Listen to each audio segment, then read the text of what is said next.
राज्यातील सहकारी संस्थांच्या निवडणुका पुढे ढकलण्याचा निर्णय घेतलेला आहे। स्थानिक स्वराज्य संस्था निवडणुका होईपर्यंत सहकारी संस्थांच्या निवडणुका पुढे ढकलण्याचा निर्णय घेतला गेलेला आहे। सहकारी गृहनिर्माण संस्थांच्या निवडणुका मात्र वेळेतच होणार आहेत।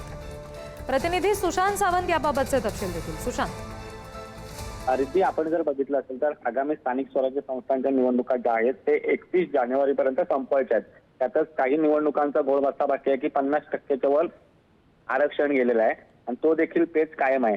त्यामुळे कुठेतरी मुंबई महानगरपालिकांसह इतर महानगरपालिका आहेत ज्या 29 महानगरपालिकाचा त्यांच्या निवडणुका होणार आहेत आणि त्याच नंतर राज्यातील सहकारी संस्थांच्या निवडणुका होतील अशी आपल्याला माहिती मिळते। नुकताच शासन निर्णय जो आहे तो जारी झालेला आहे आणि यामध्ये स्थानिक स्वराज्य संस्थांच्या निवडणुका होईपर्यंत या निवडणुका पुढे ढकलण्यात आल्याचा निर्णय घेतल्याचं या शासन निर्णयात म्हटलेलं आहे। मात्र आपण जर बघितलं असेल तर सहकारी गृहनिर्माण संस्थांच्या निवडणुका मात्र वेळेतच होणार आहे। त्यामुळे राज्य सरकारचं लक्ष आहे की ज्या स्थानिक स्वराज्य संस्थांच्या निवडणुका आहेत त्या 31 जानेवारीपर्यंत संपवायच्या आणि त्यानंतरच राज्यातील सहकारी संस्थांच्या निवडणुका घ्यायचा राज्य सरकारचा विचार आहे।